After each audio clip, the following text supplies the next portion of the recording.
नमस्ते विद्यार्थी मित्रांनो, नितेश शिंदे स्पीक्स या आपल्या YouTube चॅनलवरती तुमच्या सगळ्यांचं परत एकदा खूप मनापासून स्वागत. ज्या विद्यार्थी मित्रांनी अजून चॅनलला सबस्क्राईब केलं नसेल त्यांनी नक्की चॅनलला सबस्क्राईब करून घ्या. कारण आगामी सर्व महत्त्वाच्या परीक्षांसाठी असणाऱ्या चालू घडामोडी त्याचबरोबर इतर काही महत्त्वाच्या विषयांचा सुद्धा अभ्यास आपल्याला नितेश शिंदे स्पीक्स या आपल्या YouTube चॅनलवरती करायचा आहे. कालच्या सत्रामध्ये आपण महत्त्वाच्या नेमणुका भाग 1 बघितला. आजच्या सत्रामध्ये आपल्याला नुकत्याच झालेल्या नेमणुका भाग 2 बघायचा आहे, ज्यामध्ये राष्ट्रीय आंतरराष्ट्रीय स्तरावरती ज्या व्यक्तींच्या नुकत्याच नेमणुका झालेल्या आहेत त्यांच्याबद्दलची डिटेल्ड माहिती आपल्याला बघायची आहे. तर जास्त न वेळ घेता सुरू करूयात आज आपलं सेशन नुकत्याच झालेल्या नेमणुका भाग 2.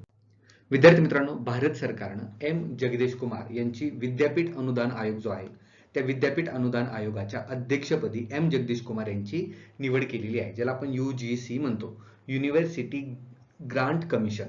ही जी आहे दिल्लीची, त्या ठिकाणी एम जगदीश कुमार हे त्याचे नवीन अध्यक्ष असतील.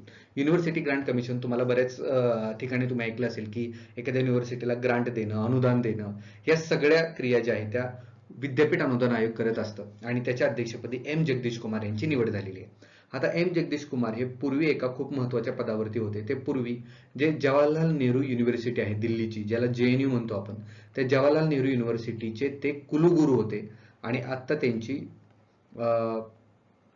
विद्यापीठ अनुदान आयोगाच्या अध्यक्षपदी निवड करण्यात आलेली आहे. आता यांचा जो कालावधी असेल तो 5 वर्षाचा किंवा वयाची 65 वर्ष हे जे पूर्ण होईल आधी तेवढा त्यांचा कार्यकाल असेल. आता जवाहरलाल नेहरू युनिव्हर्सिटीचे कुलगुरू असलेले जगदीश कुमार हे एम जगदीश कुमार आता विद्यापीठ अनुदान आयोगाच्या अध्यक्षपदी निवड झालेली आहे. मग आता JNUच्या कुलगुरूपदी कोणाची निवड झालेली आहे?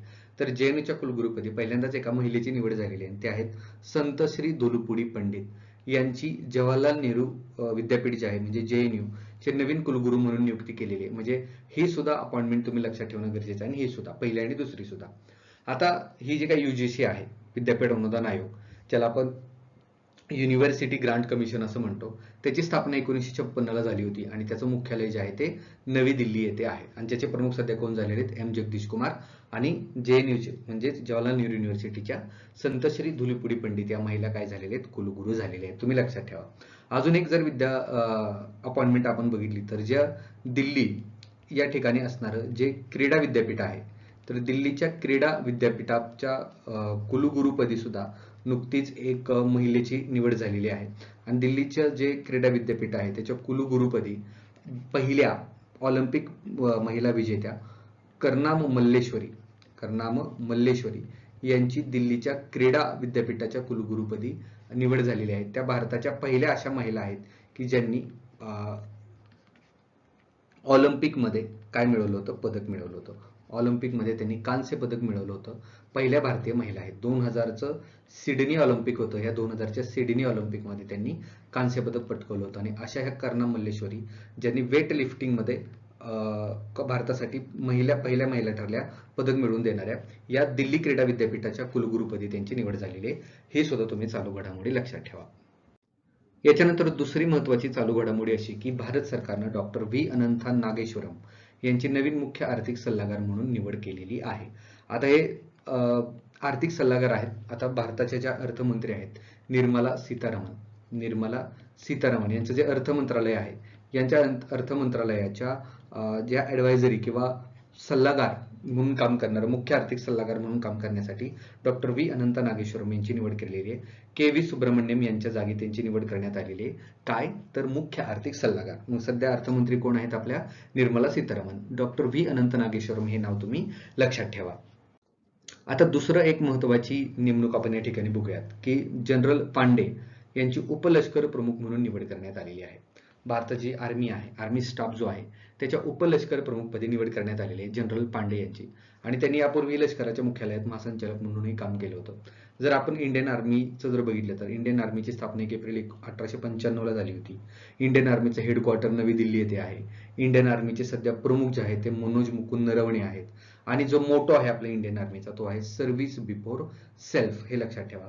तर इंडियन आर्मीचे सध्या जे प्रमुख आहेत, लष्कर प्रमुख आहेत, ते आहेत मनोज मुकुंद नरवणे, हे आपल्या महाराष्ट्राचे आहेत आणि आता उपलष्कर प्रमुख म्हणून जनरल पांडे यांची निवड झालेली आहे. हे सुद्धा नाव तुम्ही व्यवस्थितपणे लक्षात ठेवा. जनरल पांडे कोण आहेत? तर उपलष्कर प्रमुख आणि लष्कर प्रमुख कोण आहेत? तर मनोज मुकुंद नरवणे. याच्यानंतर अजून एक परीक्षेच्या दृष्टीनं महत्त्वाची चालू घडामोडी ती म्हणजे अशी की जी आपली इस्रो आहे, भारतीय अवकाश संशोधन संस्था, ज्याला इंडियन स्पेस रिसर्च ऑर्गनायझेशन असं म्हणतो, याने किंवा या इंडियन स्पेस रिसर्च ऑर्गनायझेशनच्या अध्यक्षपदी रॉकेट शास्त्रज्ञ डॉक्टर एस सोमनाथ यांची त्या ठिकाणी निवड करण्यात आलेली आहे आणि हे इस्रोचे नवीन अध्यक्ष आणि अंतराळ सचिव म्हणून काम करणार आहेत. त्यांचा विस्तारित कार्यकाळ पूर्ण करणाऱ्या म्हणजे त्यांची कोणाच्या जागी निवड झाली तर के सिवन म्हणजेच कैलास वादिव सिवन यांच्या जागी डॉक्टर एस सोमनाथ यांची निवड झालेली आहे. जनरली इस्रो जे आहे ते इस्रोचे अध्यक्षपद, अंतराळ सचिव पद, अंतराळ आयोगाचे प्रमुख हे सहसा पद जे आहे ते एकाच व्यक्तीकडे असतं आणि ते पद आता कोणाकडे आहे? डॉक्टर एस सोमनाथ हे इस्रोचे काय झालेले आहेत? नवीन अध्यक्ष ठरलेले आहेत. कोणाच्या जागी त्यांची निवड झालेली आहे तर के सिवन यांच्या जागी त्यांची इस्रोचे अध्यक्ष म्हणून निवड झालेली आहे. इस्रोच्या बाबतीत जर आपण बघायला गेलं, Indian space research organisation, long form सुद्धा लक्षात ठेवा, परीक्षेमध्ये लॉंग फॉर्म सुद्धा विचारला जातो. तर ह्याचं हेडक्वार्टर किंवा याचं मुख्यालय जे आहे ते बेंगलोरला आहे, कर्नाटकमध्ये, आणि त्याची जी स्थापना झाली होती ती 15 ऑगस्ट 1969 ला इस्रोची स्थापना झाली होती आणि इस्रोचे पहिले अध्यक्ष म्हणून कोणाची निवड झाली होती तर इस्रोचे पहिले अध्यक्ष आहेत आपले विक्रम साराभाई. विक्रम साराभाई जे आहेत ते इस्रोचे पहिले अध्यक्ष आहेत. स्थापना लक्षात ठेवा 1969 15 ऑगस्टला आणि सध्या डॉक्टर एस सोमनाथ यांची इस्रोचे नवीन अध्यक्ष म्हणून निवड झालेली आहे. याच्यानंतर दुसरा एक महत्त्वाचा मुद्दा याच्यामध्ये निवडणुकीचा, की एक भारतीय व्यक्तिमत्व एका खूप मोठ्या स्तरावरती गेलेला आहे आणि त्या संदर्भात आज आपण माहिती बघायचं आहे. तर भारतीय रिझर्व्ह बँक जे आहे आरबीआयचे 24वे गव्हर्नर म्हणून ज्या व्यक्तीने काम केलं होतं त्या व्यक्ती म्हणजे उर्जित पटेल यांची 3 वर्षाच्या कालावधीसाठी इंडियन इन्फ्रास्ट्रक्चर इन्व्हेस्टमेंट बँक, त्याला एशियन इन्फ्रास्ट्रक्चर इन्व्हेस्टमेंट बँक, ज्याला AIIB असं म्हणतो आपण, इन्फ्रास्ट्रक्चर डेव्हलपमेंट म्हणजे जे काही पायाभूत सुविधा वगैरे आशियामध्ये उभारल्या जातात, त्या इंडियन इन्फ्रास्ट्रक्चर इन्व्हेस्टमेंट बँकच्या उपाध्यक्ष म्हणून एक भारताचे 24वे गव्हर्नर असणारे उर्जित पटेल यांची निवड झालेली आहे. हे सुद्धा तुम्ही इथं लक्षात ठेवा. कोणती संस्था तर इंडियन इन्फ्रास्ट्रक्चर इन्व्हेस्टमेंट बँक. जर आपण बघितलं की Asian infrastructure investment bank, Asian infrastructure investment बँकचे अध्यक्ष सध्या जिंग लिक्यून आहेत आणि ह्याचं हेडक्वार्टर जे आहे ते बीजिंग, चायना या ठिकाणी आहे आणि याची स्थापना 16 जानेवारी 2016 ला झाली होती आणि ह्या एशियन इन्फ्रास्ट्रक्चर इन्व्हेस्टमेंट बँकच्या उपाध्यक्षपदी भारताचे 24वे गव्हर्नर असणारे उर्जित पटेल यांची उपाध्यक्ष म्हणून निवड झालेली आहे. हा एक खूप इम्पॉर्टंट मुद्दा तुम्ही लक्षात ठेवा, आगामी परीक्षेसाठी उपयुक्त आहे. याच्यानंतर एक महत्वाची जी बँक आहे ज्याला आपण बँक ऑफ बडोदा असं म्हणतो, तर या बँक ऑफ बडोदाच्या ब्रँड अॅम्बॅसेडर पदी खूप महान अशा क्रिकेटपटू भारताच्या शेफाली वर्मा यांची निवड झालेली आहे.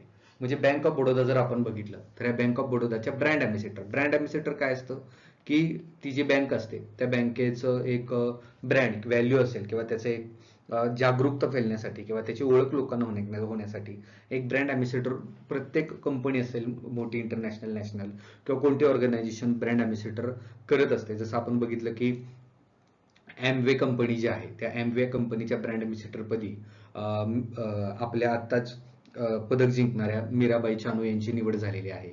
त्याच्यानंतर आपण जे आरबीआय आहे त्या आरबीआयनं त्याचे काय ऑनलाईन ट्रान्झॅक्शन्स करत असताना जे ऑनलाईन फसवणूक होते, या ऑनलाईन फसवणुकीच्या विरोधातला ब्रँड अॅम्बॅसेडर म्हणून नीरज चोप्रा यांची निवड करण्यात आलेली आहे.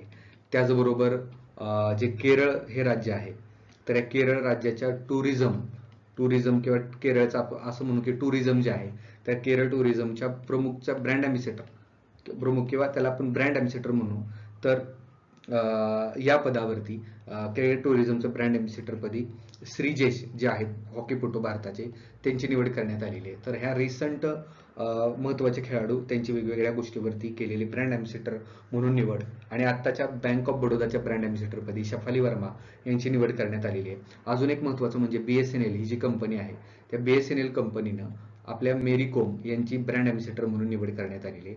ह्या सुद्धा तुम्ही गोष्टी लक्षात ठेवा. शेफाली वर्मा यांच्या नावावर विक्रम आहे की त्यांनी 18 वर्षाच्या पूर्वीच किंवा 18 वर्ष पूर्ण होण्यापूर्वीच भारताचे जे काय तिन्ही क्रिकेटचे प्लॅटफॉर्म आहेत म्हणजे T20 असेल, ODI असेल किंवा कसोटी असेल, या तिन्ही फॉर्मॅटमध्ये 18 वर्षाच्या पूर्वीच निवड होणाऱ्या त्या भारताच्या पहिल्या महिला सुद्धा ठरलेल्या आहेत शेफाली वर्मा आणि त्यांचीच आता निवड काय म्हणून केलेली आहे बँक ऑफ बडोदाच्या ब्रँड अॅम्बॅसेडर पदी केलेली आहे. आणि ह्या काही अजून ब्रँड अॅम्बॅसेडर मी तुम्हाला खेळाडू काय सांगितलेले आहेत हे सुद्धा तुम्ही त्या ठिकाणी लक्षात ठेवा. पुढचा एक खूप महत्त्वाचा आणि एक्झामच्या ओरिएंटेड मुद्दा तो असा, जी काय ONGC कंपनी आहे, ही एक महारत्न कंपनी आहे. ONGC म्हणजे oil and natural gas corporation, एक महारत्न कंपनी आहे. या ONGC मधील ज्या अलका मित्तल आहेत, यांनी भारतातील ही सर्वात मोठी तेल आणि वायू उत्पादक कंपनी आहे. या कंपनीच्या व्यवस्थापकीय संचालकपदी म्हणजेच अध्यक्षपदी अलका मित्तल यांची निवड झालेली आहे. ONGC जिथं फोटोमध्ये तुम्हाला दिसत असेल की ऑइल अँड नॅचरल गॅस कॉर्पोरेशनच्या अध्यक्षपदी अलका मित्तल यांची निवड झालेली आहे आणि ही एक महारत्न कंपनी आहे. महारत्न कंपनी सर्वोच्च पदावर विराजमान होणाऱ्या त्या पहिल्या महिला ठरलेल्या आहेत. 31 डिसेंबर रोजी सेवानिवृत्त झालेले सुभाष कुमार यांच्या जागी त्यांची निवड झालेली आहे. आणि ही जी काय ONGC कंपनी आहे ती एक महारत्न कंपनी आहे. सध्या भारतामध्ये 11 महारत्न कंपन्या आहेत आणि 10 होत्या. नुकतीच पॉवर फायनान्स कॉर्पोरेशन ही 11वी महारत्न कंपनी ठरलेली आहे. हे सुद्धा तुम्ही लक्षात ठेवा. पॉवर फायनान्स कॉर्पोरेशन, ज्याला तुम्ही PFC सुद्धा म्हणू शकता, ही 11वी महारत्न कंपनी ठरलेली आहे. आता ही जी काही ONGC आहे, ह्या ONGCचं जे हेडक्वार्टर आहे ते वसंत कुंज नवी दिल्ली येथे आहे. आणि या ONGCची स्थापना जी आहे ती 14 ऑगस्ट 1956 ला झाली होती. आणि ONGCच्या ह्या महिला अध्यक्ष ठरलेल्या आहेत अलका मित्तल. ही खूप इम्पॉर्टंट न्यूज आहे आगामी परीक्षांसाठी. याच्यानंतर अजून एक खूप महत्त्वाचा मुद्दा तो म्हणजे VS पठानिया जे आहेत त्यांची भारतीय तटरक्षक दल जे आहे, इंडियन कोस्टल गार्ड जे आहे, त्या भारतीय तटरक्षक दलाचे 24वे महासंचालक म्हणून VS पठानिया यांची निवड झालेली आहे. आणि विशाखापट्टणम येथे कोस्ट गार्ड कमांडर म्हणून त्यांनी हा पदभार स्वीकारलेला आहे. हे भारतीय तटरक्षक दल जे आहे त्याचं जे मोटो आहे तो आहे वयम रक्षामः. वयम रक्षामः हा त्यांचं एक खूप मोठं आहे. याच्यासाठी त्यांचं काम चाललेलं असतं. आणि जे काही द इंडियन कोस्ट गार्ड जे आहेत, त्या इंडियन कोस्ट गार्डची जी आपण स्थापना बघितली तर फेब्रुवारी 1977 च्या रोजी जो कोस्ट गार्ड ऍक्ट आहे 1978 तो मंजूर करण्यात आला. आणि 1978च्या कोस्ट गार्ड ऍक्ट नुसार 1978 ला भारतीय तटरक्षक दलाची म्हणजेच कोस्ट गार्डची स्थापना करण्यात आली होती. आणि हे जे आहे ते भारतीय संसदेने तयार केलेला हा कायदा आहे, त्याच्या अनुषंगानं भारतीय तटरक्षक दलाची स्थापना 1978 ला झाली होती. आणि ह्याचं जे हेडक्वार्टर आहे ते नवी दिल्ली येथेच आहे. आता हे मिनिस्ट्री ऑफ डिफेन्स म्हणजे संरक्षण मंत्रालयाअंतर्गत काम करणारं ही भारतीय तटरक्षक दल आहे. तट म्हणजे समुद्राचं जे संपूर्णतः आपलं 9 राज्य आणि 4 केंद्रशासित प्रदेशांना जो काही समुद्र किनारा लाभलेला आहे, त्या संपूर्ण समुद्र किनाऱ्याचं संरक्षण तटरक्षक दलाचं संरक्षण करण्याची जबाबदारी ही भारतीय तटरक्षक दलाकडे असते. आणि त्याचे 24वे महासंचालक म्हणून VS पठानिया यांची निवड झालेली आहे. हा सुद्धा ही नियुक्ती आगामी परीक्षांसाठी महत्त्वाची आहे. याच्यानंतर अजून एक खूप महत्त्वाचा मुद्दा म्हणजे विक्रम मिश्री हे एक राजनैतिक अधिकारी आहेत, ज्यांनी वेगवेगळ्या देशांमध्ये अँबॅसेडर म्हणून काम केलेलं आहे. तर विक्रम मिश्री यांची राष्ट्रीय सुरक्षा परिषद सचिवालयामध्ये उपराष्ट्रीय सुरक्षा सल्लागार म्हणून त्यांची नियुक्ती करण्यात आलेली आहे. विक्रम मिश्री लक्षात ठेवा. राष्ट्रीय सुरक्षा सल्लागार कोण आहेत तर राष्ट्रीय सुरक्षा सल्लागार जे आहेत आपले अजित डोभाल आहेत. अजित डोभाल हे आपले राष्ट्रीय सुरक्षा सल्लागार आहेत आणि त्यांच्या जोडीनं मदत करण्यासाठी आता विक्रम मिश्री यांची उपराष्ट्रीय सुरक्षा सल्लागार म्हणून नियुक्ती करण्यात आलेली आहे. ते एक भारतीय परराष्ट्र सेवा म्हणजेच एक IFS ऑफिसर आहेत. त्यांनी चीनमध्ये सुद्धा अँबॅसेडर म्हणून काम केलेले आहे. जवळपास 3 वर्षे त्यांनी चीनमध्ये एक आपले भारताचे सचिव म्हणून, परराष्ट्र सचिव म्हणून किंवा एक फॉरेन मिनिस्टर किंवा एक राजदूत म्हणून त्यांनी त्या ठिकाणी काम केलेलं आहे. त्यांनी परराष्ट्र मंत्रालयाचे मुख्यालयात तसेच पंतप्रधान कार्यालयात सुद्धा विविध पदांवरती काम केलेलं आहे. मिश्री जे आहेत विक्रम मिश्री हे राष्ट्रीय सुरक्षा सल्लागार असणारे अजित डोभाल यांना अहवाल देतील. आता राष्ट्रीय सुरक्षा सल्लागार अजित डोभाल आहेत. आता त्यांच्याबरोबर उपराष्ट्रीय सुरक्षा सल्लागार म्हणून आता कोणकोणते व्यक्ती आहेत तर राजेंद्र खन्ना हे सुद्धा उपराष्ट्रीय सुरक्षा सल्लागार आहेत. पंकज सरण आहेत. दत्तात्रय पडसलगीकर हे नाव लक्षात ठेवा, ज्यांनी महाराष्ट्राचे पोलीस महासंचालक म्हणून सुद्धा काम केलेले हे व्यक्तिमत्व आहे. दत्तात्रय पडसलगीकर, त्याच्यानंतर पंकज सरण, राजेंद्र खन्ना आणि आता विक्रम मिश्री असे आता 4 काय आहेत नॅशनल सिक्युरिटी ऍडवायझर डेप्युटी म्हणून आपण म्हणजेच उपराष्ट्रीय सुरक्षा सल्लागार आहेत. आणि राष्ट्रीय सुरक्षा सल्लागार कोण आहेत सध्या अजित डोभाल. हे सुद्धा नाव तुम्ही व्यवस्थितपणे लक्षात ठेवा. विद्यार्थी मित्रांनो, हे एक खूप इम्पॉर्टंट नेमणूक आहे जी युनायटेड नेशन आहे म्हणजे संयुक्त राष्ट्र संघटना आहे. या संयुक्त राष्ट्र संघटनेचे जे सरचिटणीस आहेत सध्या अँटोनियो गुटेरेस यांनी कॅथरीन रसेल या अमेरिकेच्या, ह्यांचा देश कोणता आहे त्या अमेरिकेच्या असणाऱ्या ह्या कॅथरीन रसेल यांची युनिसेफच्या प्रमुखपदी त्यांची निवड करण्यात आलेली आहे. युनिसेफ म्हणजे united nation children's emergency fund असं म्हणतो आपण. तर ह्या युनिसेफच्या प्रमुखपदी कोणाची निवड करण्यात आलेली आहे तर कॅथरीना रसेल यांची, अमेरिकेच्या आहेत, ज्याला आपण संयुक्त राष्ट्र संघटनेचा एक बालनिधी म्हणून सुद्धा नावाने ओळखतो. कॅथरीन रसेल या अमेरिकेच्या राष्ट्राध्यक्ष जो बायडन यांच्या सहाय्यक आहेत. त्यांनी व्हाईट हाऊसमध्ये वेगवेगळ्या पदांवरती सुद्धा काम केलेलं आहे. कौटुंबिक कारणामुळे यापूर्वीच्या युनिसेफच्या ज्या प्रमुख आहेत हेनरिटा एच फोर यांनी राजीनामा दिला आणि हेनरिटा एच फोर यांच्या जागी आता कॅथरीन रसेल हे युनिसेफच्या प्रमुख झालेल्या आहेत आणि त्या कोणत्या देशाच्या आहेत? अमेरिकेच्या आहेत. जर युनिसेफच्या माध्यमातून किंवा युनिसेफचा जर डिटेल स्टडी करायचा म्हटला तर युनिसेफ जी आहे ही संघटना आहे ज्याचं हेडक्वार्टर न्यूयॉर्कला आहे. कॅथरीन रसेल सध्या प्रमुख आहेत आणि त्याची स्थापना जी आहे ती 11 डिसेंबर 1946 ला झाली होती न्यूयॉर्क येथे. न्यूयॉर्क कुठे? United states of America, USA येथे आहे.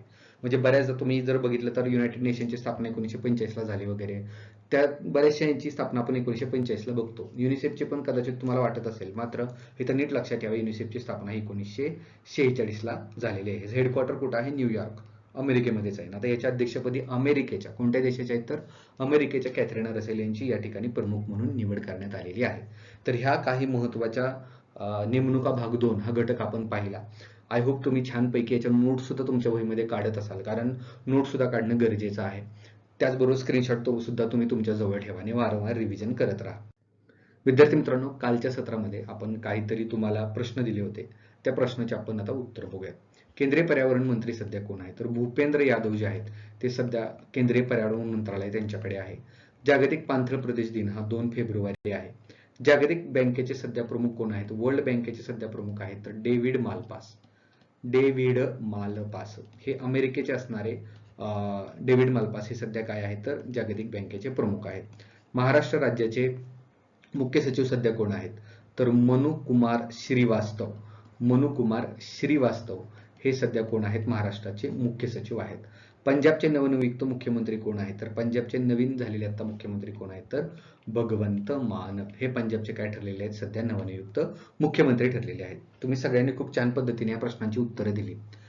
त्याचबरोबर आजचे काही प्रश्न मी अभ्यासासाठी तुम्हाला देत आहेत. ते प्रश्न कसे आहेत बघा. सार्क या संघटनेची स्थापना कधी झाली? क्षेत्रफळाच्या दृष्टीने जगातील सर्वात मोठा देश कोणता? RBIचे सध्या गव्हर्नर कोण आहेत? सर्वाधिक लिंग गुणोत्तर कोणत्या राज्याचे आहेत? आणि पहिली जनगणना भारतामध्ये कोणत्या वर्षी पार पडली? या 5 प्रश्नांची उत्तरं तुम्ही कमेंट बॉक्समध्ये देऊ शकता, जेणेकरून तुमचं ते हाताखालून जाईल आणि छानपैकी लक्षात राहील. अशाच काही महत्त्वाच्या अपडेटसाठी आपल्या नितेश शिंदे स्पीक्सच्या टेलिग्राम चॅनलला सुद्धा तुम्ही जॉईन करू शकता, ज्याची लिंक मी डिस्क्रिप्शन बॉक्समध्ये दिलेली आहे. नितेश शिंदे स्पीक्स आपल्या युट्यूब चॅनलला तुमच्या सगळ्या सर्कलमध्ये शेअर करा, कारण हा आपल्या सगळ्यांचा चॅनल आहे. तर आजचंही लेक्चर खूप छान झालं. तुम्ही छानपैकी नोट्स काढले असतील अशी मला अपेक्षा आहे. तर थँक्यू सो मच. परत एकदा असा छानपैकी अभ्यास करत राहा. उद्याच्या सत्रामध्ये आपण अशाच काही महत्त्वाच्या चालू घडामोडी तुमच्यासाठी घेऊन येऊयात. तोपर्यंत तुमची काळजी घ्या, घरच्यांची काळजी घ्या, छानपैकी अभ्यास करत राहा. Thank you so much.